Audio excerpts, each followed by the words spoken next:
Di tengah kebuntuan negosiasi damai dengan Amerika Serikat, Iran menyerang Israel buntut serangan ke Beirut yang menewaskan 2 orang. Pertanyaannya, apakah perang akan kembali pecah dengan melibatkan pasukan Amerika atau negosiasi memang masih bisa dilakukan dalam perang ini? Kita bahas bersama dengan praktisi hubungan internasional Sinergis Policies, Mbak Dina Praptoraharja, dan juga pakar intelijen dari CID, Mas Anton Ali Abbas. Selamat petang semuanya. Selamat petang, Mas Cesar. Saya ke Mas Anton dulu. Mas Anton, kalau kita lihat ini nampaknya perundingan semakin jauh ini kalau dari yang kita lihat. Karena apa? Karena ini Iran, serangan perdana Iran usai gencatan senjata. Apakah ini Anda melihat bisa diartikan Israel lagi-lagi berhasil mensabotase dalam tanda kutip negosiasi damai yang tengah digodok? Ya, Mas Yasser, ini memang fase berbahaya ketika kita bicara tentang negosiasi damai.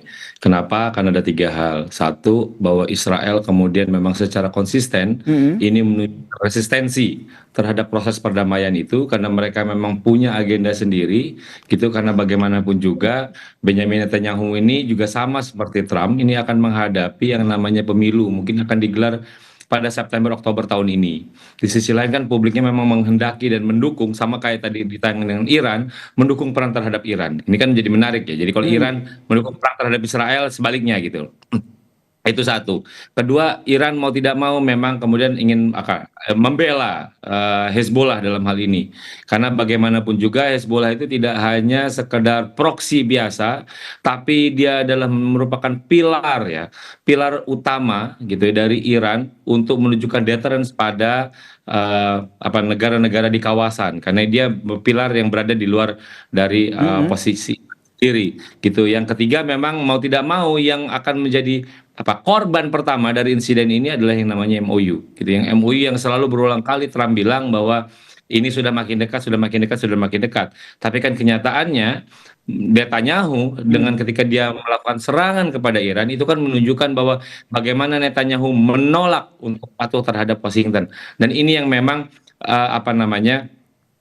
bagaimana potensi gitu ya, si hancurnya proses negosiasi ini kemudian sudah semakin di ambang kehancuran yang kita akan menunggu apakah memang dalam 36 dan 72 jam ke depan misalnya Amerika Serikat akan ikut turun serta dalam perang ini atau tidak. Ini akan kita tunggu dan kita lihat.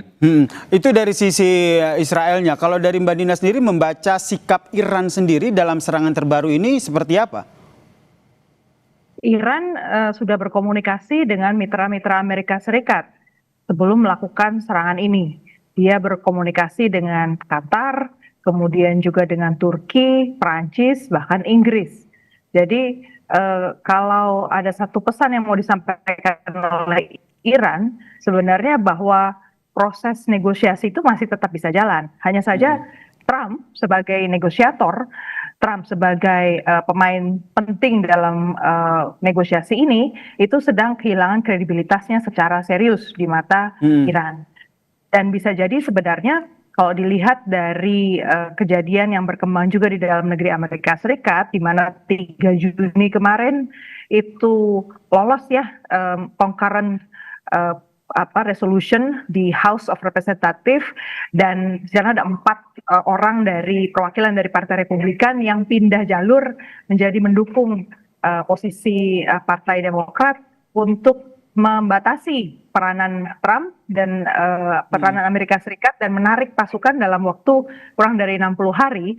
Sebenarnya dalam negeri Amerika Serikat sendiri sedang berlangsung satu proses. Sejak itu lolos di 3 Juni, ada 15 hari ke depan, 15 hari kalender ya, berarti tinggal tambah aja 3 tambah 15, ditambah kemudian 3 hari dia harus tabling lagi di Senat.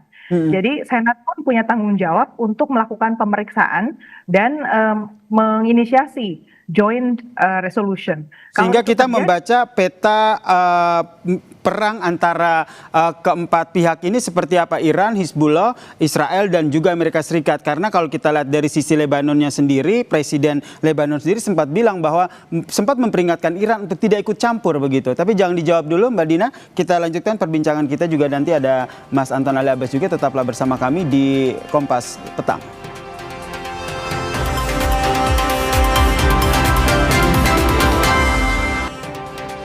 Masih bersama saya Mbak Dina dan juga Mas Anton Ali Abbas. Pertanyaan gantung saya ke Mbak Dina tadi, sebenarnya kalau kita lihat nih masing-masing pihak ini punya agenda masing-masing ya, Israel, Amerika Serikat, Iran maupun dari Hizbullah sendiri. Maupun kalau kita lihat di Lebanonnya itu sendiri, karena kalau kita terbaru itu kan sebenarnya Presiden Lebanon sendiri sudah memperingatkan kepada Iran untuk tidak ikut terlibat dalam perang yang terjadi. Anda membacanya seperti apa ini Mbak Dina?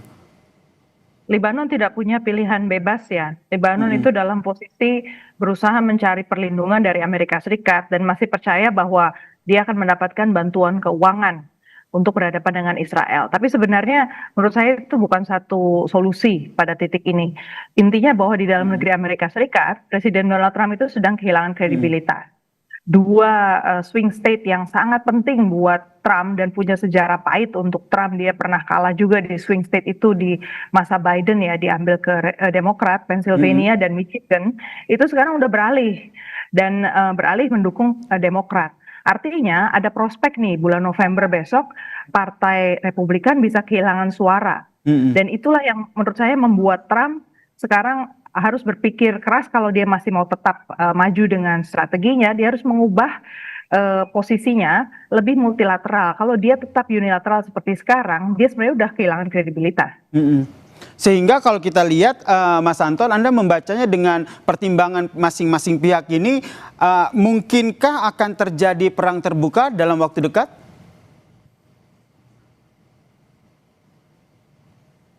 Kalau ditanya mungkin, kemungkinannya ini akan kita lihat nih dalam waktu 72 jam ke depan. Apakah misalnya Amerika Serikat ikut turut serta atau tidak. Karena memang rumit juga misalnya untuk mempertemukan kepentingan antara Israel dengan Hizbullah. Israel di satu sisi dia akan menghendaki keamanan ya di wilayahnya. Sementara di sisi lain Iran dan Hizbullah itu kalau misalnya kita bicara tentang bagaimana negosiasi damai ini kan itu menghendaki misalnya tuntutannya adalah pelucutan senjata pada Hizbullah. Sementara kan posisi Iran kan itu menolak untuk itu gitu. Jadi ini akan menjadi rumit, belum lagi misalnya Hizbullah juga anti terhadap Israel. Jadi titik temunya ini memang berat gitu. Jadi kalau ditanya peluangnya ya peluangnya memang besar, tapi tentu saja kita tidak pernah mau berdoa agar ini terjadi perang gitu. Jadi kalau misalnya itu satu, kedua memang rumit juga misal kita bicara tentang Lebanon. Bagaimana misalnya Presiden Lebanon Yosef Aoun gitu ya, di satu sisi pemerintah memang itu sudah melarang aktivitas militer yang namanya Hizbullah sejak Maret lalu. Tapi mereka tidak punya kapasitas ya, kapasitas untuk memaksa Hizbullah untuk tunduk. Artinya apa? Artinya mau tidak mau sekalipun misalnya mereka punya kesepakatan ya antara pemerintah Lebanon dengan pemerintah Israel, perang kan tetap terjadi. Kenapa? Karena yang namanya faktor Hizbullah itu terlepas dari kepentingan pemerintah. Mungkin ada mungkin juga walaupun ada analisis juga yang menyatakan ini jangan-jangan memang ini adalah posisi yang disengaja. Kenapa? Karena bagaimanapun juga Israel kan punya kepentingan untuk memperluas namanya buffer zone di wilayah Lebanon Selatan. Kalau itu misalnya tetap diikat oleh pemerintah Lebanon, maka mau tidak mau kan posisi tawar Lebanon sendiri kan rendah di mata Israel. Jadi dengan kata lain, sengaja ini dijadikan pemain sendiri. Kenapa? Untuk kemudian di satu sisi itu meleverage ya posisi Lebanon dalam perundingan. Walaupun juga Presiden Yosef Aoun, Presiden Lebanon itu kan juga dikenal dengan dekat dengan Amerika Serikat gitu. Ini yang menjadi memang rumit ketika kita membicarakan. Sehingga Anda memprediksi kemungkinan besar, sehingga Anda memprediksi ini kemungkinan bisa saja terjadi nih perang terbuka dalam beberapa waktu dekat. Kita tidak berharap itu. Kalau pertanyaan terakhir saya ke Mbak Dina, tentu kita tidak berharap perang terbuka ini terjadi. Masih adakah kemungkinan cara-cara sebenarnya yang masing-masing negara ini juga tengah dilakukan untuk mengakhiri perang, yaitu diplomasi atau negosiasi?